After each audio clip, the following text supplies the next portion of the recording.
A single dad janitor outran 100 experts. But what the CEO saw in him changed her life forever. The screech came at 2:13 a.m.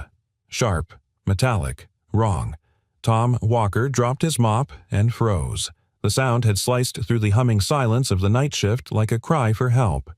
He turned slowly toward the source, the Delta 9 assembly arm, the pride of future mech robotics, a sleek giant capable of constructing a full industrial robot in under 4 minutes. It was shuddering. He stepped closer. His boots echoed on the concrete floor, the only sound besides the low, rhythmic clank of machinery. "Not now," he muttered. "Don't you fall apart on me now." Tom crouched beside the machine and placed a hand gently on its casing like calming a skittish horse. He pressed his ear closer. There. A soft stutter in the pressure release valve, barely audible to anyone who wasn't used to listening to machines like they were breathing creatures. "Your lungs are clogged," he whispered almost instinctively. With a glance around the empty floor, Tom reached into his back pocket and pulled out a small notepad creased oil-stained sacred. He jotted down a few numbers, then opened the side panel of the Delta 9 unit. His fingers moved quickly, adjusting a few tension bolts and realigning the internal valve that controlled airflow to the cooling chamber. It took less than 3 minutes. Just as he was screwing the panel shut, a voice sliced through the air like a whip. "What the hell are you doing?" Tom stood slowly. Kara Simmons stood across from him, arms crossed, heels clicking as she strode forward.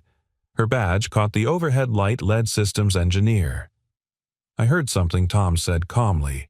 "A pressure stutter in the Delta 9.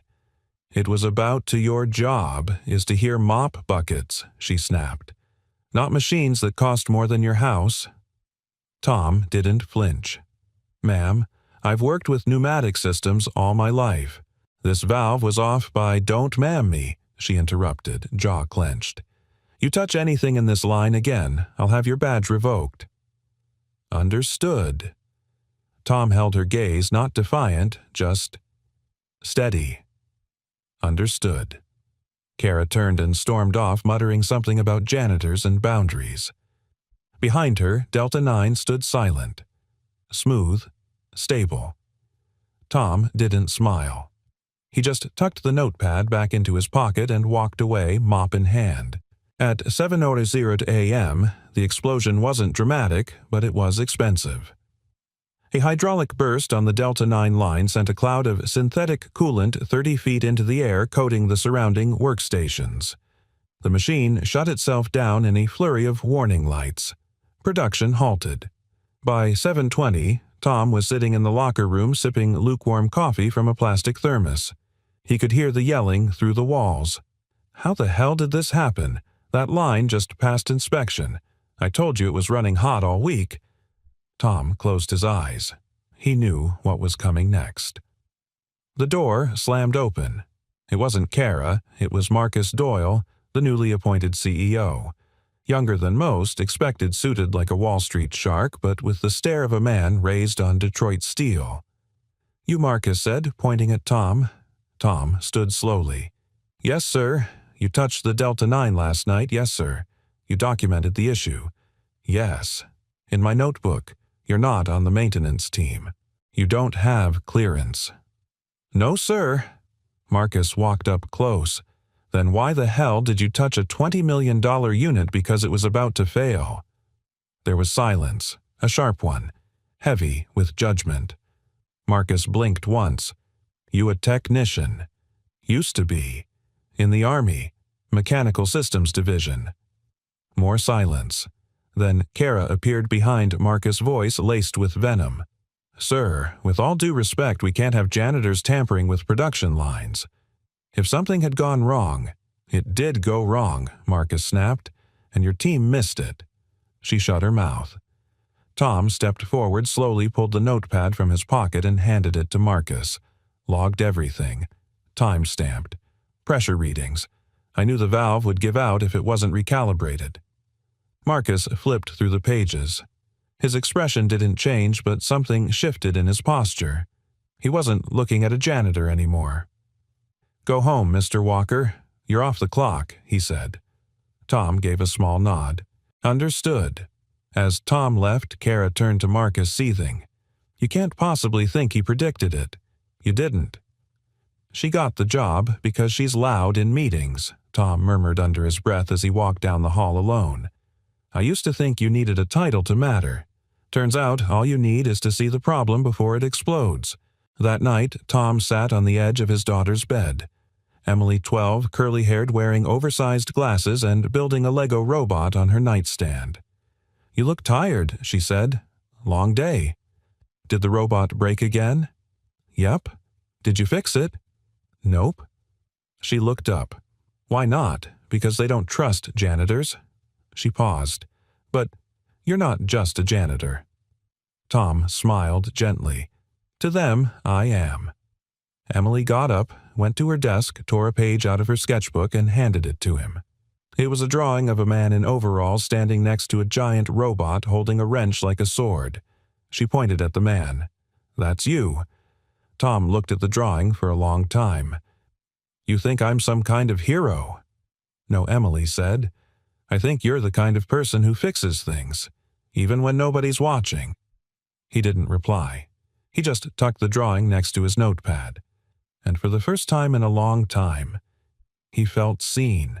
The sound of squealing tires outside FutureMech's loading dock echoed into the chilled Michigan air.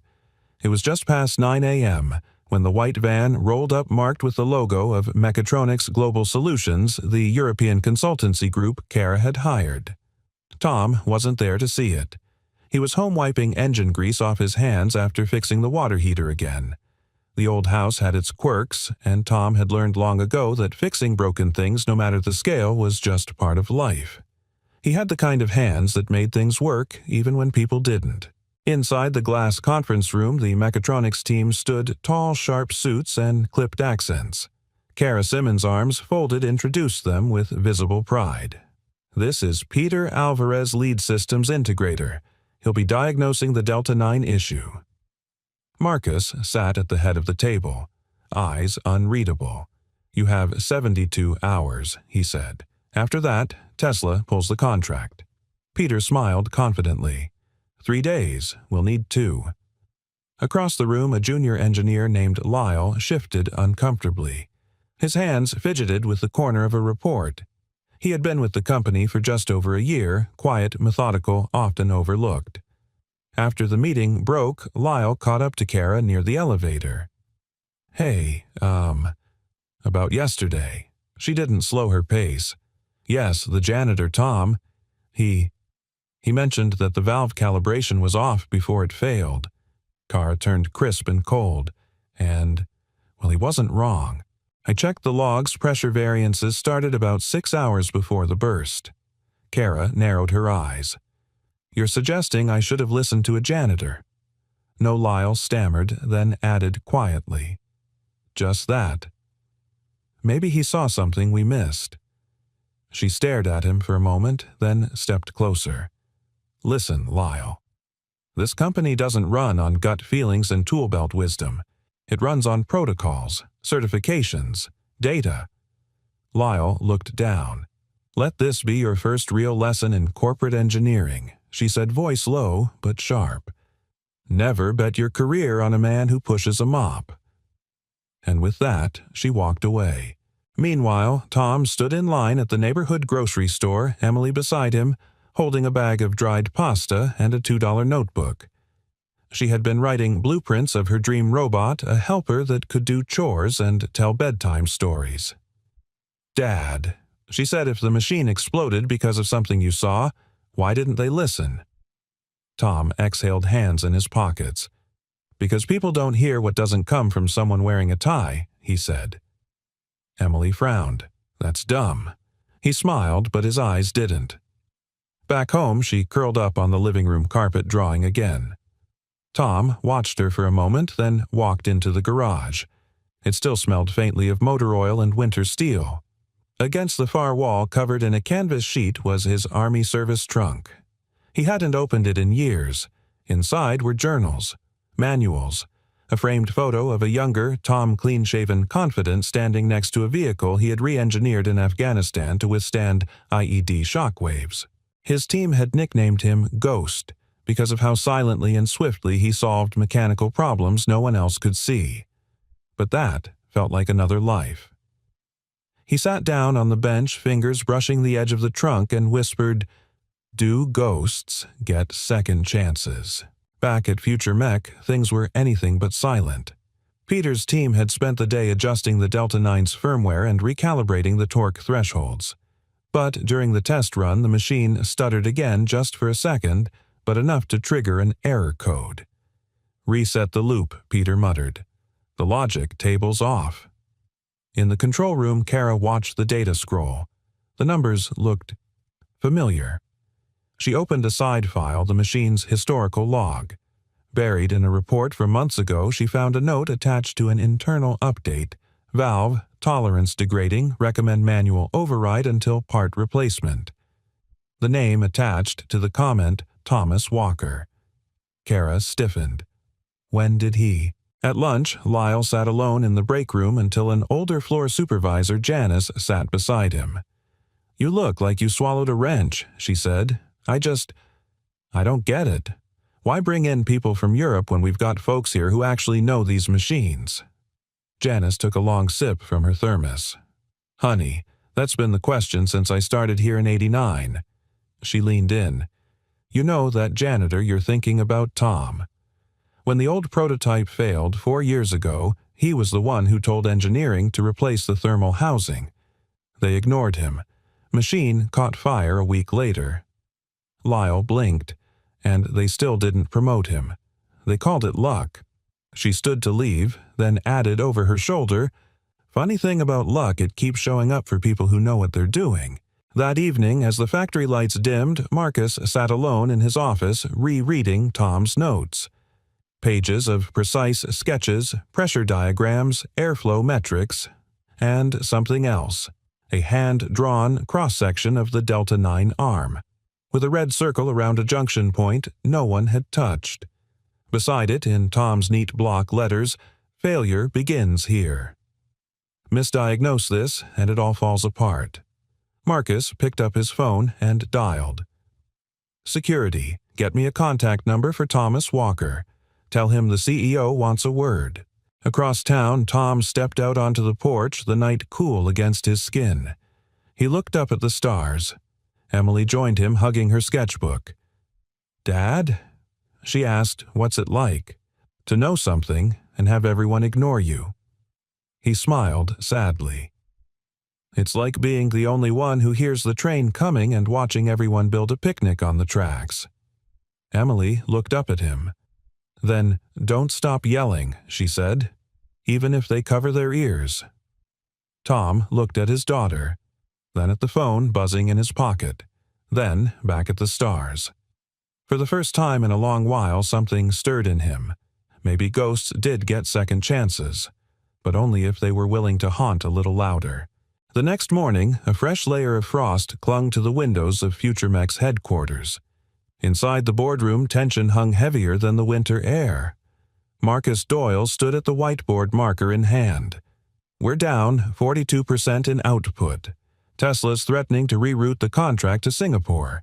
And you're telling me the Delta 9 line still isn't fixed." Peter Alvarez cleared his throat, his German-accented English suddenly less confident. "We've reset the entire system. Twice. It's not the software. Something deeper is off in the mechanical alignment." Marcus dropped the marker onto the table. "Then fix the damn alignment." "We're trying," Peter said, adjusting his glasses. Kara glanced at the door where her assistant lingered nervously. "What? Sorry, Ms. Simmons," the assistant whispered. "Mr. Doyle requested I give him this." She handed over a thick manila folder. Marcus opened it. Inside were 24 pages of reports, diagrams, and handwritten notes, all from Tom Walker. "This came from Tom," Kara said, almost spitting the name. Marcus didn't answer. He just slid the top page across the table. Read it. Kara scanned it. After a moment, her eyebrows twitched. Peter leaned over. "What's that diagram?" An airflow remap, she said quietly, of the Delta 9 cooling chamber. He's suggesting the secondary vent is redirecting heat back into the pressure valve loop. That's ridiculous, Peter said. If that were true, the system would overheat. It did overheat, Marcus said. Twice. Peter frowned. But we tested the vent flow. It passed. Marcus looked directly at Kara. When did this janitor write this? She hesitated. He made similar notes before the explosion. I dismissed them. Peter leaned back, arms crossed. Perhaps you dismissed the wrong man. The room fell into a heavy, guilty silence. That same afternoon, Tom arrived outside the factory gates not in a truck, not in a suit, but on a bicycle, bundled in a coat too thin for the cold. Security waved him through before he even showed his ID. Marcus was waiting inside. Thanks for coming, Marcus said, extending a hand. Tom shook it without hesitation. You said you wanted help. I don't care if you wear a mop belt or a lab coat, Marcus said. You're the only one who saw this coming. So here's the deal. I'll give you full access to the Delta 9 diagnostics. You show me what everyone else missed. Tom nodded once. I don't need access. Marcus blinked. What do you mean? Tom reached into his coat, pulled out a folded sheet of paper, and laid it on the table. This is what they missed, he said, and I wrote it 3 weeks ago. It was a precise diagram of the Delta 9's exhaust chamber airflow directions and a bold red arrow pointing to one junction. If you don't bypass this and reroute heat out through the auxiliary path, Tom said calmly, your whole system will keep melting from the inside. Marcus stared at the diagram. Then, why didn't anyone see this? Tom looked at him for a long moment. Because sometimes people don't look unless the right title is on the report. In the adjacent corridor, Kara stood listening out of sight. Her pride screamed to storm in, but something else stopped her. A line from her mentor at MIT came back uninvited. Arrogance is the enemy of mastery. She clenched her jaw. So what if he was right? That doesn't make him better. Still, she couldn't shake the voice in her head. Emily's words from days earlier relayed by a floor tech. My dad hears machines like they're talking to him. Kara turned and walked away. By 4:00 p.m., the testing bay was cleared. Engineers lined the glass perimeter murmuring. Tom, in his gray coveralls, stood alone with the Delta 9 unit. He ran his hands gently along its side, then crouched to open a side panel. I've worked on military drones that whined less than you, he whispered to the machine. He started adjusting with simple tools, no laptop, no diagnostic pad. Just his fingers, a wrench, and instinct. It wasn't science fiction. It was science remembered. Muscle memory honed by years in the shadows. Peter Alvarez watched through the glass. He's recalibrating by ear, he said, stunned. Kara folded her arms tightly. No, he's recalibrating by feel. Someone in the room muttered, that's not in the manuals. And someone else replied, exactly. In less than 40 minutes, Tom stood and looked toward the control booth. Run the test, he said simply. Marcus nodded to the tech. A button pressed. Lights blinked, motors hummed. The Delta 9 arm moved. Smooth, clean, seamless. No stutter, no overheating, no error. The room was silent. Then applause, from engineers, from janitors, from interns who had watched for months as professionals failed. And now an invisible man had brought the machine back to life. Kara stayed silent. She couldn't clap. Not yet. But she stepped forward slowly until she stood beside Tom. I was wrong, she said. He didn't look at her, just nodded. I read your old notes, she added. You saw it long before any of us did. Tom finally turned to her. Seeing's the easy part, he said softly. Getting people to look, that's the real battle. Kara swallowed. I learned something today. Tom met her eyes. Then it was worth it. She paused. Then almost like a confession. You don't belong behind a mop. Tom smiled faintly. That's the thing. I never did. I just couldn't afford to prove it. That night, Marcus called an emergency board meeting. This man, he said, pointing to a slide of Tom adjusting the Delta 9, saved a $40 million contract with nothing but a wrench and intuition. One board member leaned forward. Is he certified? No, Marcus said. He's qualified. There was a beat of silence. Make him lead advisor, someone said. Now. Back at home, Tom tucked Emily into bed. She was already half asleep. Did they believe you today? She murmured. Tom brushed her hair back gently. They saw what they needed to see. Emily smiled. Told you you're not invisible. He kissed her forehead, then walked to his desk, opened his notebook, and started writing again. Not because someone finally asked him to, but because he finally knew someone was listening. The call came at 5:17 a.m. Marcus Doyle sat up in bed, heart racing, the ringtone shrill in the gray silence of dawn. He reached for the phone, eyes barely open. Yeah, sir, said the voice on the other end. Delta 9's arm just stalled. And the auxiliary line. It's down, too. The new calibration worked, but now another unit's triggering false shutdowns across the whole floor. Marcus rubbed his eyes. Shut it down. Tell no one. I'll be there in 30. Inside the control room, red error logs flashed like warning sirens on every monitor. Engineers stared in disbelief. Everything had worked yesterday. Everything. Kara Simmons paced near the main board face, pale coffee untouched. Peter Alvarez stood nearby, arms folded, silent. It's not the alignment, Kara muttered. Tom's fix held. I checked it myself. Then what the hell's happening? Said Lyle, the junior engineer voice tight with panic. Kara pointed at the screen. The fail-safes are tripping too early. The system thinks there's an overheating risk when there isn't. It's an input interpretation bug. Or, Peter added dryly, it's a system finally realizing it's run by amateurs. Kara shot him a glare. You've had 3 weeks, Peter. Don't lecture me now. You're the one who ignored the janitor, and you're the one who couldn't even read his damn notes. Enough, Marcus barked as he entered the room. The tension froze. He walked past the engineers straight to the panel and stared at the log. Where's Tom? Kara hesitated. He's off shift. Marcus turned to her sharp, then put him on shift. Now. Tom stood in the garage, hands black with oil, hunched over a half-repaired go-kart that Emily had begged him to build 2 summers ago. The project had stalled like everything else in his life until recently. He heard the car pull up outside before the knock came. He wiped his hands on a rag and opened the door. Kara stood there, hair-frizzed, coat-zipped halfway, eyes dark from no sleep.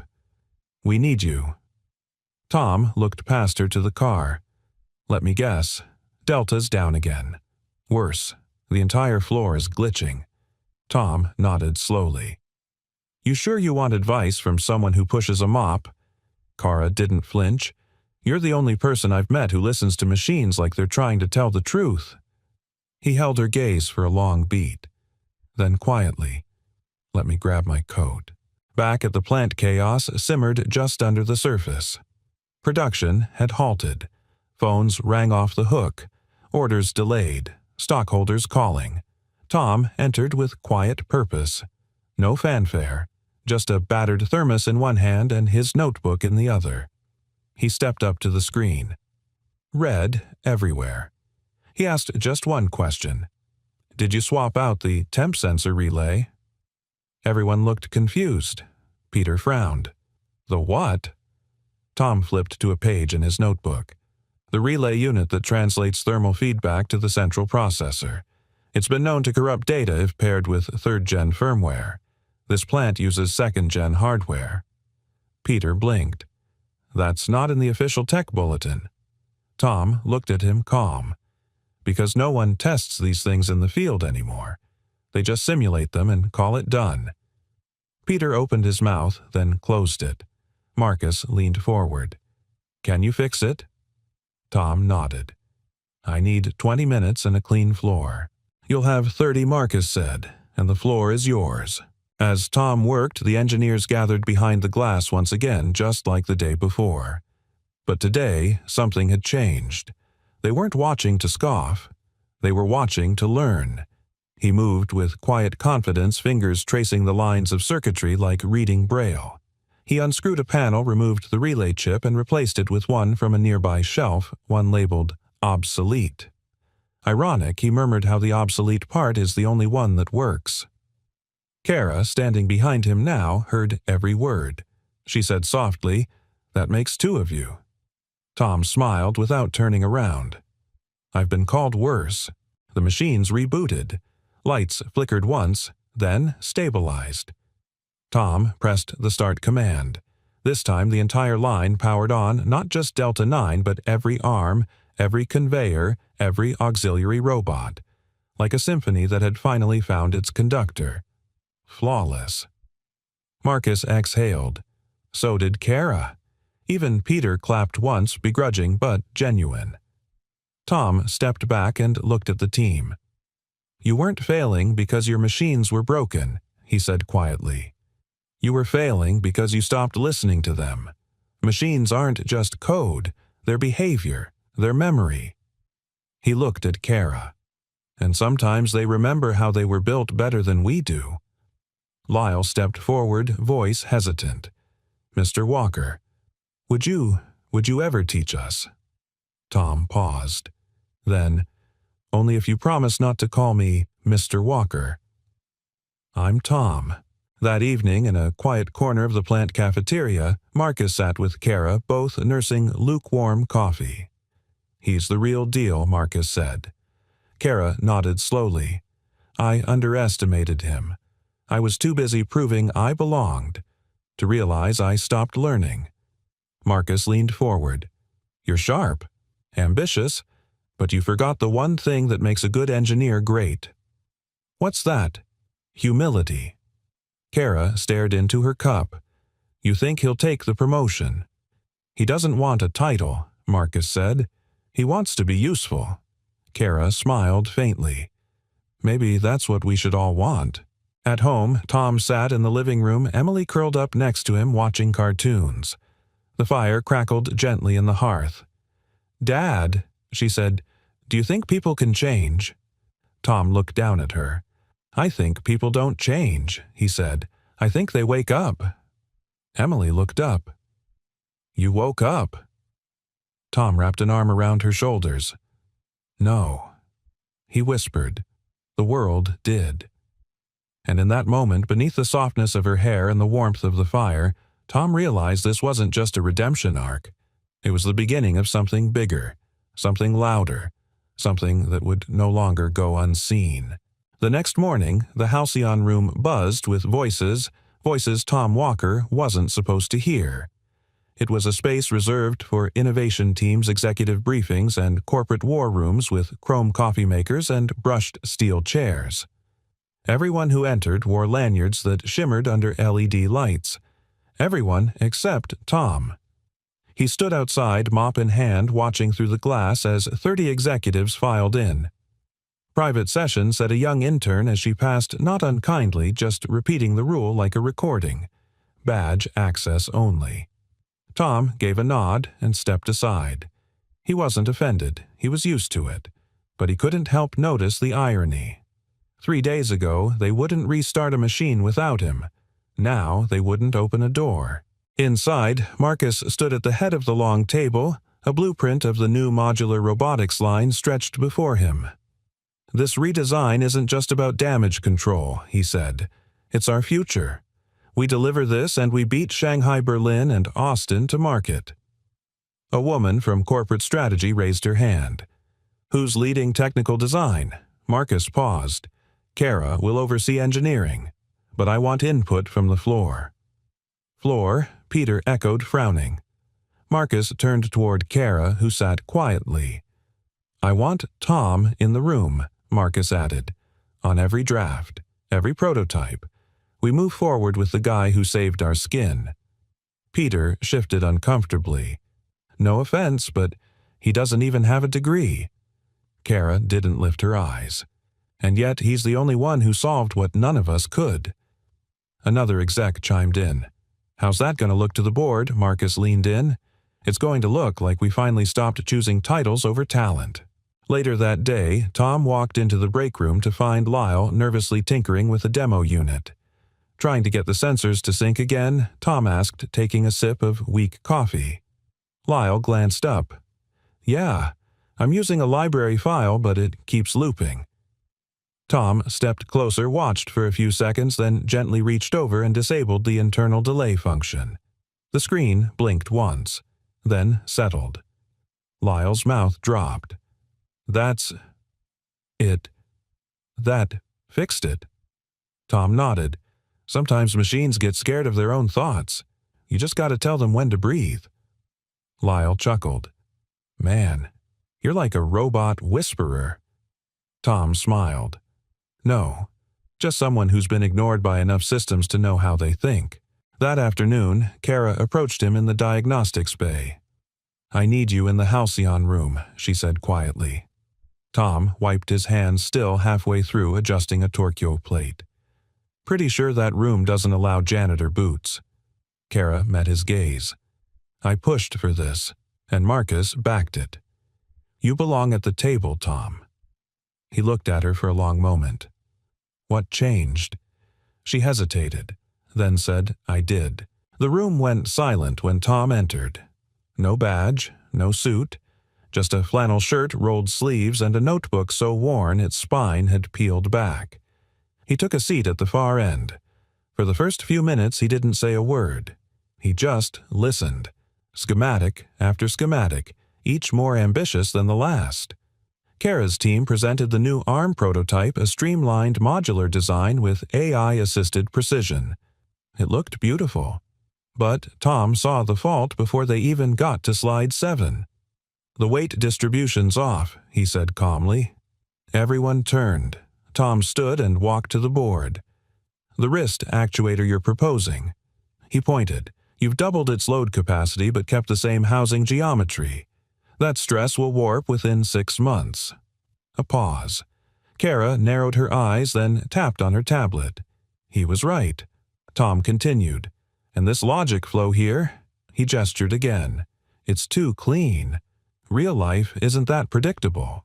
Build in some chaos or the system will crash the moment something goes off script." Peter bristled. "And you know this from—" Where exactly? Tom didn't raise his voice.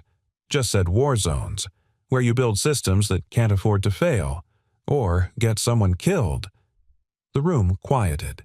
Marcus leaned back, impressed. "Keep going." Over the next 3 hours the energy shifted.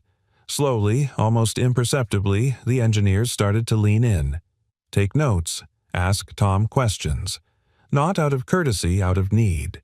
He didn't speak like a manager.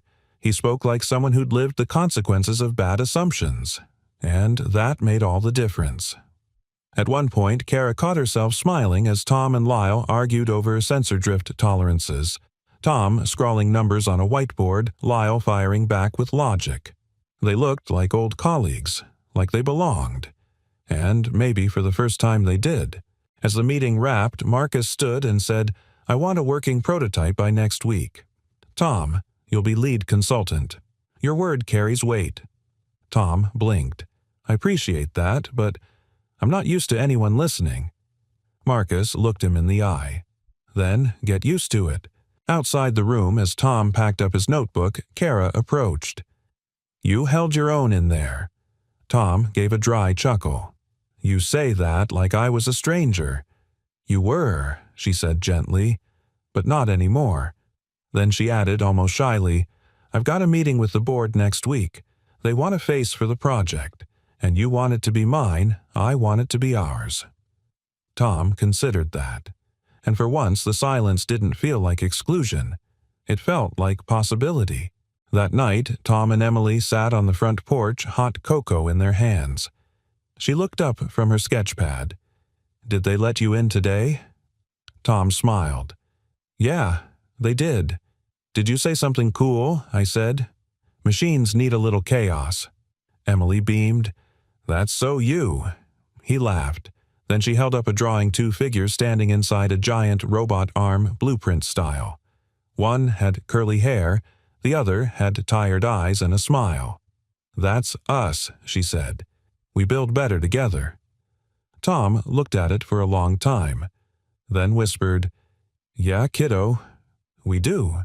Tom hadn't worn a suit in over a decade, but that morning as Emily helped him fix the collar of a borrowed navy jacket, he looked every bit like someone who belonged in a boardroom, not because of the fabric, but because of the fire behind his eyes. "Do I look weird?" he asked, adjusting the sleeves awkwardly. Emily stood back inspecting him like a project she'd just completed. "You look like someone who finally remembered he's more than just what he does." He gave her a half smile. "You get that from me." She nodded, "and from cartoons." At Future Mech's top floor, Kara stood in front of the glass elevator watching the skyline. The sun was rising in clean slats across the horizon. Tom stepped in beside her. For a moment, neither of them spoke. Then she said quietly, "You know, they're not going to make it easy in there." "I'm not here to make anything easy," he replied. "I'm here to make it right." She looked at him with new eyes. "You've changed." Tom shrugged. "I just stopped hiding." The elevator dinged open. Time to step into the lion's den. The boardroom was all angles and silence. 12 men and women sat behind a long glass table, eyes calculating. The walls were lined with framed patents, silver plaques, and digital displays tracking company metrics in real time. It was the kind of room designed to make people feel small. Tom didn't flinch. Marcus opened. "Today we're presenting the proposed redesign for our next-gen robotics line, and introducing the man whose insights made this pivot possible." One board member raised a hand. "And this man is," Kara answered, "Thomas Walker, former field engineer, current technical consultant, formerly janitor." A stir. Eyebrows raised. Another member, gray suit sharp tone, leaned forward. "So, we're now letting maintenance staff re-engineer flagship products." Tom didn't miss a beat. "No, sir. You're letting someone with field-tested intuition save you $100 million before your competitors eat you alive." A pause. Sharp. Echoing. Another member asked, "Where's your degree?" "Mr. Walker," Tom reached into his folder and pulled out a photo. It wasn't a diploma. It was a picture of a broken-down drone modified with hand-soldered parts parked beside a blown-out building in Kandahar. "I don't have a framed certificate," he said. "But I do have 12 men alive today because I knew how to think under fire." A woman near the end of the table looked at the photo for a long time. And now, Tom continued, voice firm but calm. "I'm telling you, the machines you're designing are beautiful, but they're not ready. Not until they're tested by hands that know what failure feels like. Not until someone listens to the rhythm of these systems, not just the readouts." He stepped forward. "You asked who I am. I'm the guy who rebuilt a system everyone else gave up on. Not just the robot. This company." Kara looked around the room. "You wanted results," he delivered. "Now you have a choice: bet on the boardroom. Or bet on the floor." Marcus added, "He's the reason Tesla extended our contract instead of walking." The woman who had studied the photo finally spoke. "Then let's make this simple." She turned to Tom. "Name the new line." The room blinked. Tom stood still. Then, slowly, he smiled. Back in the workshop, Tom stood beside the first prototype of the re-engineered modular robot. It wasn't polished yet, no chrome, no labels, just bare mechanics and perfect balance. The team had named it the Phoenix Arm, not just because it rose from the ashes, but because it had been reborn. Kara walked in holding a clipboard. "Guess what?" Tom raised an eyebrow. "They're pushing your design into beta ahead of schedule." He whistled. "That fast you moved the needle, Tom. You didn't just fix a glitch, you fixed a culture." He leaned back against the workbench, crossing his arms. "Funny thing about machines," he said. "They break when people stop listening." She smiled. "Same thing with people." He looked at her. Really looked. "Kara, I need to ask, why did you push for me?" She hesitated, then sat on the edge of the bench beside him. because I remembered something my father once told me. He said, "The smartest voice in the room is usually the one not yelling to be heard." She turned to face him, and I realized I'd spent too long listening to echoes of my own voice. Tom nodded quiet. "I spent years thinking being invisible meant I didn't matter," he said. "Turns out I was just underestimated." Kara tilted her head, eyes softening. What changed that he looked at her, then at the workshop, then finally down the hall where Emily waited with her sketchbook and a peanut butter sandwich? "I did," he said. "I changed it." That evening, as snow fell lightly on the streets of Detroit, Tom and Emily walked home, their shadows long against the orange glow of street lamps. "You named it?" she asked, eyes wide. He nodded. "Phoenix Arm.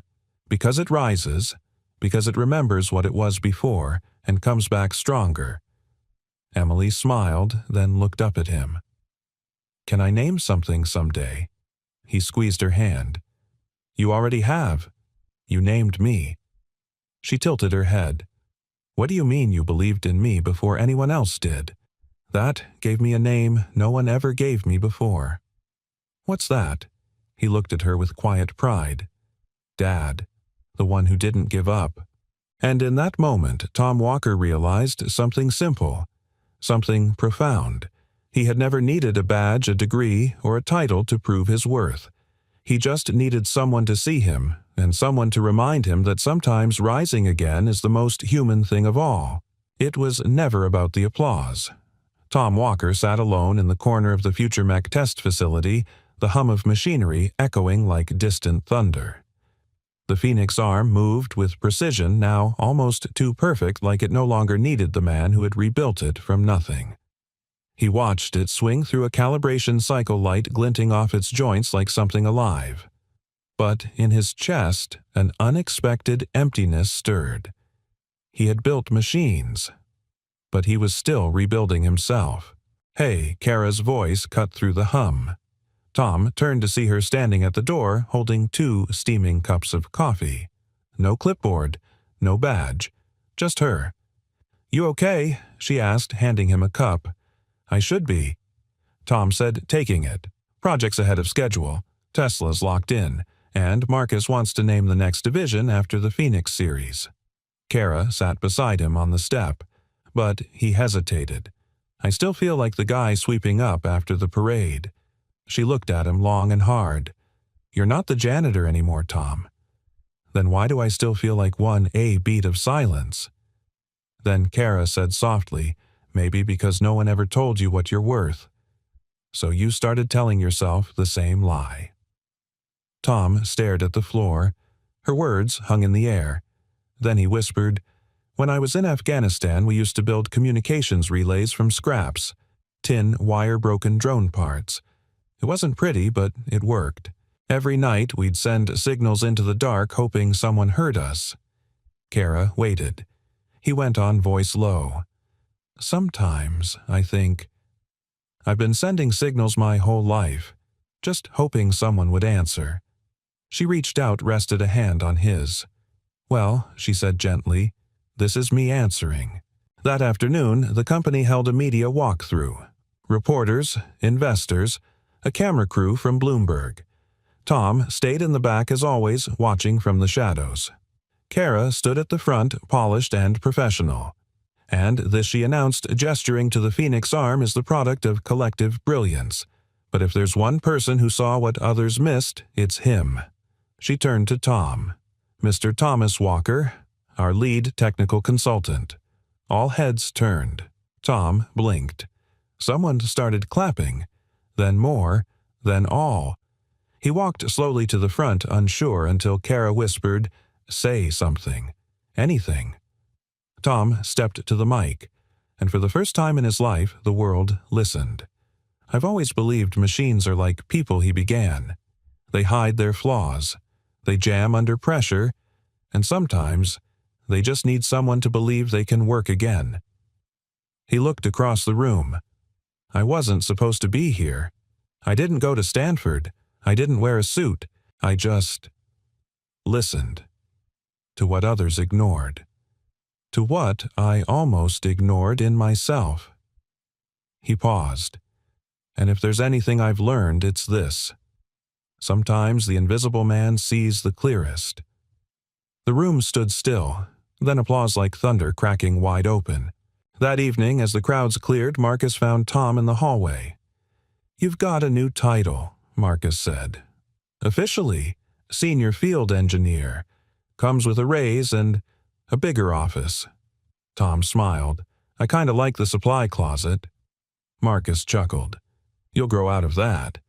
He started to walk off, then turned back. "Oh, and the board approved your proposal." "What proposal?" "The mentorship program. For floor workers. You called it, what was it again?" Tom shrugged. "Just an idea. Talent from the trenches." "Well, it's happening," Marcus said. "Starting next quarter." Tom blinked. Something shifted in him. Quiet, profound. Later that night, Tom stood in Emily's bedroom doorway. She was drawing again, her fingers smudged with pencil dust eyes, squinting under the glow of a bedside lamp. "What are you working on?" he asked. She held it up, a blueprint sketch of something with wheels, wings, and what looked like a toaster oven strapped to the back. "It's a flying sandwich machine," she said proudly. Tom laughed. "Practical. Miss Kara said I should start thinking like an inventor." He stepped into the room. She said that Emily nodded. She said, "I've got your brain." Tom sat on the edge of her bed. "You've got more than that, Em. You've got my heart, and that's the part I'm finally learning to use again." She yawned. "Does that mean you're happy now?" He kissed her forehead. "It means I'm becoming." Alone again in the quiet of the night, Tom sat by the window, notebook open. He wrote something he hadn't dared to write in years. Vision statement. T. Walker. And beneath it, the future doesn't belong to the loudest voice. It belongs to the quiet hands that rebuild what others discard. He closed the notebook. This time, not to hide it, but to save it for tomorrow. Because for the first time in a long, long time, Tom Walker wasn't just surviving. He was seen. And, more than that, he was becoming someone worth remembering. It happened on a Wednesday. No warning. Just a cold email with the subject line reorganization plan. Immediate implementation. By noon, the Halcyon Room's access cards were revoked. The project was suspended under internal restructuring. Legal had stepped in. The server was locked down. Chloe's badge flashed red at the scanner. Lynn's files disappeared mid-backup. Greg stared blankly at the frozen interface like it had betrayed him. And Tom wasn't even told. He found out when his name vanished from the internal directory. That evening, the factory floor was dimmer than usual. The Phoenix prototype stood in the middle of the testing chamber, powered down. Lifeless, like a monument to something that once had a heartbeat. Tom stood before it in silence, arms folded, the weight in his chest heavier than any wrench he'd ever lifted. Kara stormed in her face, pale with fury. "They didn't even call me," she said, slamming her badge on the metal table. "Didn't even ask for a statement." "They never intended to," Tom said quietly. She stopped pacing. "How can you be so calm?" "Because panic doesn't fix systems. Listening does." She walked over, trembling. "Tom, they're shutting us out, scrapping everything. They're going to bury the whole line and sell the patent. You and we don't even exist in the announcement." Tom stared at the prototype. "So they're silencing the janitor again." "No," Kara said, shaking her head. "They're silencing the voice of reason." The next day, Marcus called them into a small corner office. He looked tired, beat down tired, paper tired. "I tried," he said. "I fought for it. But corporate wants consolidation. They're merging departments, streamlining, cutting anything that doesn't scream profit in the next quarter." "And we don't scream loud enough," Tom said. Marcus nodded, ashamed. Kara leaned forward. "They're killing a product line that just saved this company." "They're not killing it," Marcus said. "They're selling it. To a lab in Oslo. Clean buyout, no names attached. No names." Tom's voice was low. So they take our work, our nights, our failures, our breakthroughs, and they walk away with the glory Marcus looked away. Tom stood. Tell me something, Marcus. At what point does silence become complicity? Marcus didn't answer, because he didn't have one. That night, Tom found Emily asleep on the couch, curled up next to her blueprint pad, a pencil still in her hand. She had drawn a new version of the Phoenix Arm Sleeker Sharper with a tiny label written in block letters, Walker Systems. He stared at the drawing for a long moment, then gently picked her up and carried her to bed. In the hallway, he paused by the mirror. His own reflection looked back at him not as a janitor, not as a consultant, but as a man standing at a crossroads. He whispered to himself, "They can turn off the lights, but they can't unmake the spark." The next morning, Kara found Tom in the warehouse disassembling parts from the secondary prototype. "What are you doing?" she asked, startled. He didn't look up. "Taking what's mine. You can't just, I'm not stealing. I'm rescuing." She stepped closer. "They'll come after you. Then let them." Kara looked down at the pile of cable sensors' spare servos. "What's your plan?" He finally met her eyes. To start over, but this time not inside their walls. She swallowed. "You're really going to walk away from all this?" Tom's jaw tightened. "No, I'm going to build something better from it." Later that day, Kara walked into Marcus's office. Quiet, composed.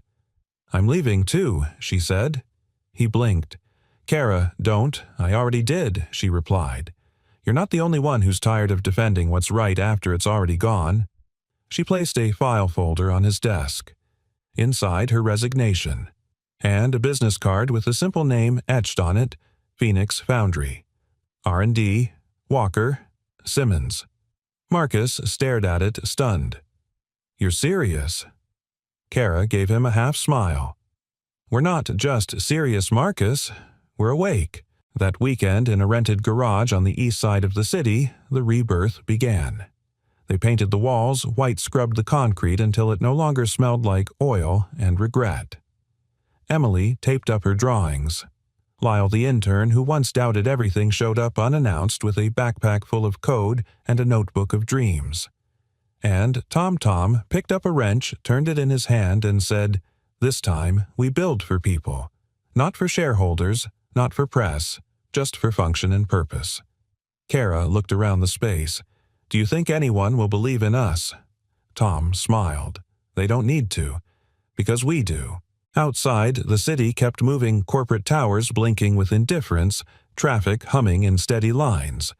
But in that small garage, something louder was beginning. A hum not of machines, but of hope.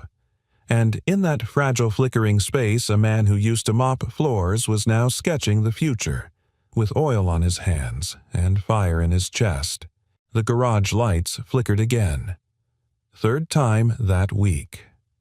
Tom climbed the rickety step stool and gave the fuse box a light tap the way one might wake a grumpy old man from a nap. The hum returned barely, but enough for the printer to keep whirring, for Kara to keep coding, for Emily to keep sketching mechanical arms with wings. Everything in the room was held together by duct tape, late nights, and sheer belief. But belief doesn't pay invoices, and belief doesn't protect you from silence. They'd pitched to 4 investors in 5 days. All no's, some polite, some brutal. "This is a hobby shop, not a tech company. You're too small to scale. A janitor and an ex-director. Cute story, but not bankable. And the worst, you missed your moment." That one hit Tom hardest, because for a second it felt true. He sat on the curb that night, hoodie pulled over his head, a lukewarm cup of coffee in his hands. Kara joined him quietly. She didn't say anything for a while, just sat beside him, like a partner, like a friend. He finally spoke. "I thought saving the company would mean something." "It did," she replied. "Then why does it feel like we're starting from less than zero?" She looked up at the stars, faint behind the haze. "Because we are. But starting from zero isn't the same as starting from nothing." He turned toward her. She added, "We have experience, grit, purpose, and something no one else has. What you? He gave a tired smile. And what exactly am I? You're the man who made machines feel human again. The next morning, Emily handed Tom a piece of paper, a crayon drawing her version of a flyer. At the top, in big, bold letters, it read, "Come see the future." Below it, in crooked handwriting, "Free demo." No tickets, just curiosity. He stared at it. "You want us to host a demo?" She nodded. "In our garage." She nodded again, more determined this time. Kara peeked over his shoulder. "You know what? She's right." Tom blinked. "You're siding with a 7-year-old, I'm siding with vision. Yours, hers, ours." That Friday they cleared out the garage, strung up fairy lights from an old wedding rental, polished the Phoenix prototype until it gleamed like silver skin. Tom rewired the sensors himself. Kara fine-tuned the AI response algorithms. Lyle printed handouts. Emily made cookies.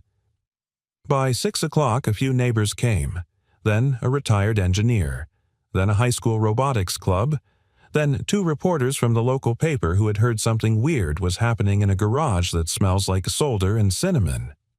Tom stood before the small crowd, hands a little shaky.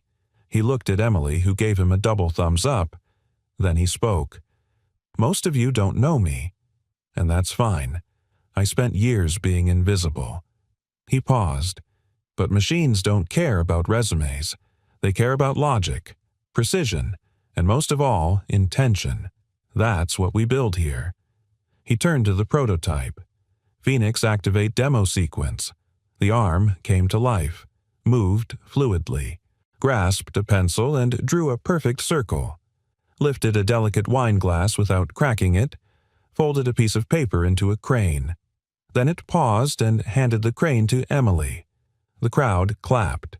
But then the lights flickered, and with a snap, everything went dark. The Phoenix arm froze mid-motion, then slumped lifeless. Gasps, whispers. Someone dropped a cup, and in the silence, failure showed its teeth.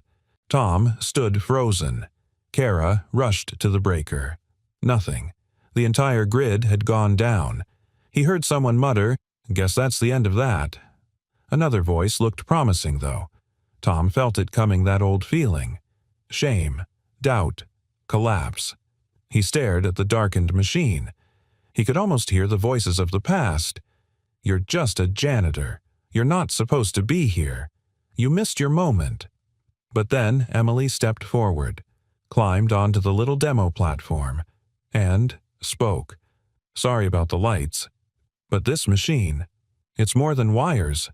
She held up the origami crane. "My dad made this fly, not because of money, but because he cares." The room was quiet. She continued, her voice tiny but clear. "He listens to machines, but he listens to people more." And then she said the words that cracked Tom open.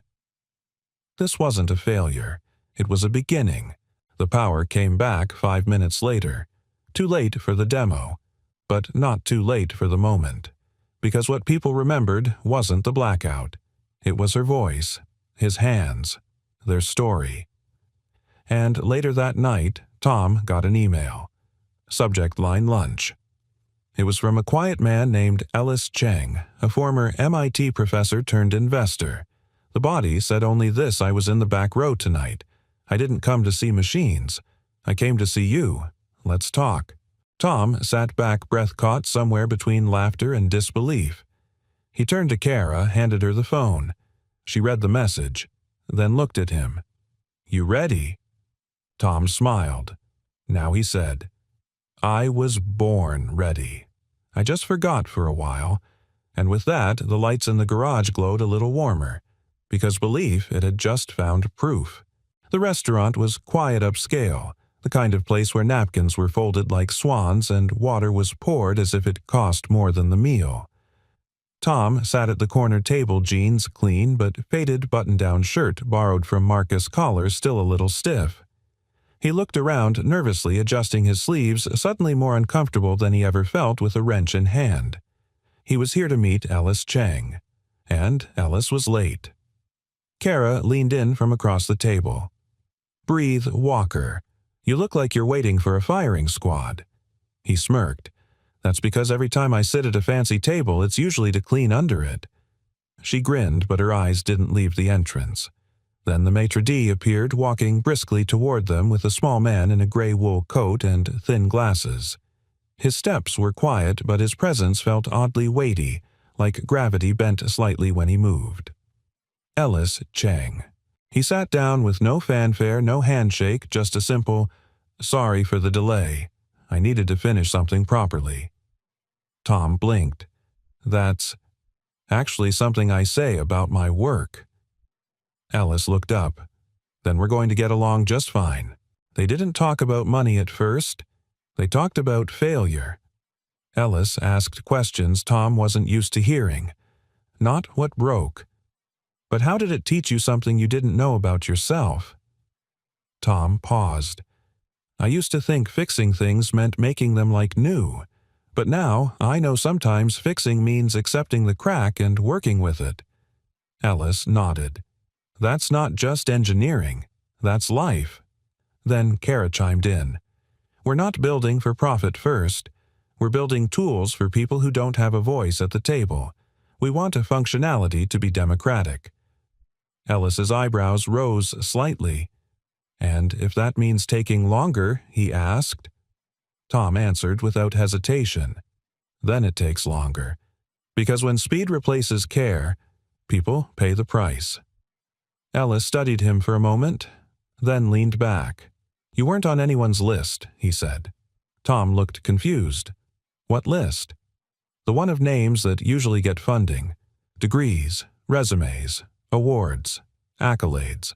But you," he tapped the table, "you feel like purpose. And that's rare." By the end of the lunch, Ellis stood up and slipped a small envelope onto the table. "No promises," he said, "just possibility." When they opened it later back at the garage, they found a handwritten note and a check. $2 million. Seed capital. No strings, just belief. At the bottom of the note, Ellis had written, "Not investing in a company, investing in a compass." Tom read it 3 times before his hands stopped shaking. Kara just whispered, "You were never on the list." "Because you were writing your own." The weeks that followed moved like a dream in fast forward. They expanded into a proper workspace. Kara negotiated a co-op lease in an industrial zone no one else wanted. Lyle onboarded 5 new interns from underfunded trade schools. Emily got her own workbench complete with mini safety goggles and a stool with her name painted on the side. And Tom, he built. With his own tools, with his own hands, with his own name on the blueprints. Then came the call from Future Mech. Marcus's voice on the other end was cautious, almost apologetic. "Tom, look, I know things didn't end clean, but there's something happening." "What kind of something?" Marcus hesitated. "The Oslo deal. It's falling apart. Their engineers can't replicate your work. They're offering to buy your patent back at a premium." Tom didn't even blink. "It's not for sale." Marcus sighed. "Tom, they're offering double your original salary. A lab, a research team." Tom shook his head. "I didn't build the Phoenix to be buried under corporate dust again. I built it to serve." A pause. "You're serious?" "I am," Tom said. "Tell them the janitor's not interested in rejoining the club. He's too busy cleaning up the future." A week later, they launched their first field pilot. Not in Silicon Valley, not at a trade show, but in a rehab center in Flint, Michigan, where veterans learned to use prosthetics and mechanics worked with injured welders on retraining. Tom knelt beside an older man with one arm and eyes full of steel. The man said, "This thing moves like it remembers me." Tom smiled, because it was built to understand failure and move with it. Later, as they packed up, Emily tugged at his sleeve. "Dad, yeah, sweetheart. You remember that one time you said you were invisible?" "I do." She pointed to the mural the center had painted behind the Phoenix prototype. It showed a man in coveralls holding a tool in one hand and a child's hand in the other. The man's face wasn't fully painted, just a silhouette glowing softly. They made you visible, she whispered. He looked at it for a long time. Then he whispered back, No, Em. You did. That night, Tom stood in the new workspace. Quiet. Alone. The lights hummed. His name, Walker Systems, was etched on the door. And in his chest for the first time wasn't the ache of waiting to be chosen. It was the strength of someone who had chosen himself. Because in a world obsessed with credentials and spotlight, sometimes the greatest revolutions start with a man who wasn't on the list, a man who once cleaned floors, and now was building a foundation for others to stand on. A year later, the snow returned. But this time, it didn't feel like something to brace against. It felt like a memory coming home. The city had changed in subtle ways, more lights in the windows of old buildings, more strangers smiling at each other on subway stairs. And nestled between two rows of brick townhouses on a quiet midtown block stood Hearth Village. It wasn't just a shelter anymore. It was a community. A greenhouse bloomed behind the main hall with winter herbs tucked under clear glass.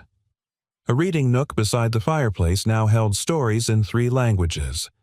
There were murals, handwritten signs, mismatched mugs stacked neatly in the cafe, and laughter rising from every corner like steam. And at the heart of it all was a small cottage tucked near the community garden with cinnamon on the windowsill and boots drying by the door. Inside, warmth wrapped around the walls like a hug. Ella stood in the kitchen slicing a spiced apple cake. The scent of nutmeg and vanilla swirled through the room. Jack stirred something rich and golden on the stove, humming softly one of those half-forgotten tunes he used to whistle when no one was listening. Emily padded into the room, her sketchbook hugged to her chest. "Smells like magic in here," she said. Jack smiled. "That's your mom's recipe, the one she left in the margin of that old cookbook with the coffee stains." Ella glanced at him surprised. "You kept that?" Jack nodded. "I kept everything. I just didn't know how to use it until now." They sat down to dinner at the long wooden table Jack had built with his own hands. Not perfect, but steady, like him. Over candles and mismatched silverware friends filtered in Kara, now teaching design at a community college. Lyle, wearing his first-ever tie for no reason at all. Mr. Gomez, who used to fix the boiler with Jack and now ran the maintenance training program for local youth. Everyone brought something, a story, a pie, a memory. Kara raised her glass. To second chances. And the people who teach us how to take them. Jack lifted his glass eyes a little wet. And to the ones who see us before we see ourselves. Later that night, Emily sat cross-legged in front of the fireplace coloring with a little boy from the shelter's new wing.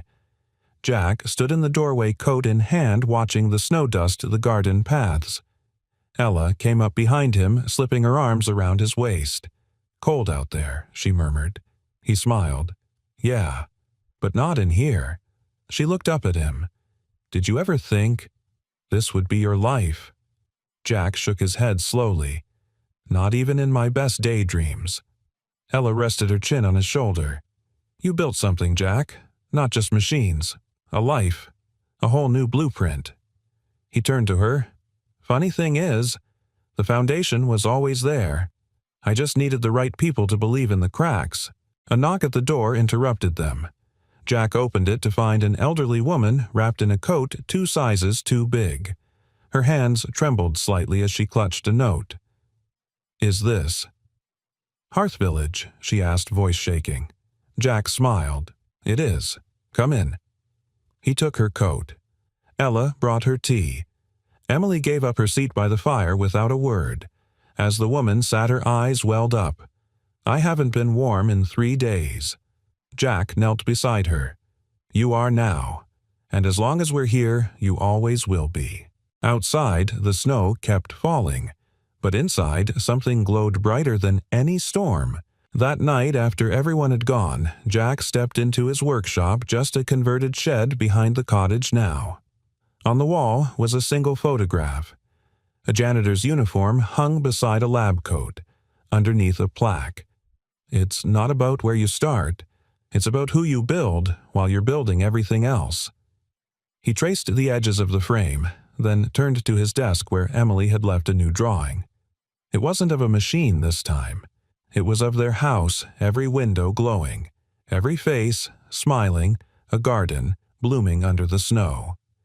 At the top, she'd written, "The house my dad built with love, not blueprints." Jack sat down, picked up a pen, and in the margin of a fresh journal wrote, "Note to self. The world will try to measure you by titles, but the truth is, your worth lives in the lives you've touched, the love you've grown, and the home you've built where no one else saw one." He closed the journal, listened to the laughter echoing from the kitchen, and smiled, because once upon a time he was just a man pushing a mop.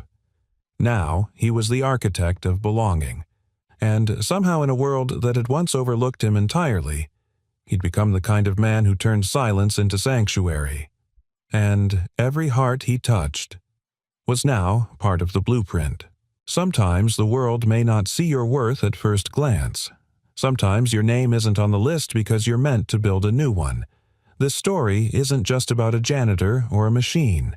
It's about you, about the quiet strength we all carry, and the extraordinary things we can create when someone believes in us, especially when that someone is ourselves.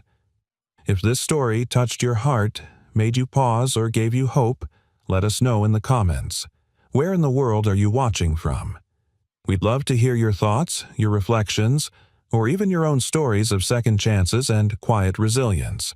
And if you believe in stories that heal, uplift, and inspire, don't forget to subscribe to our channel. Your support helps us continue sharing these powerful human journeys with the world. Thank you so much for watching. We're honored to have had a few minutes of your time today. Until next time, stay kind, stay strong, and never stop believing in the blueprint inside you.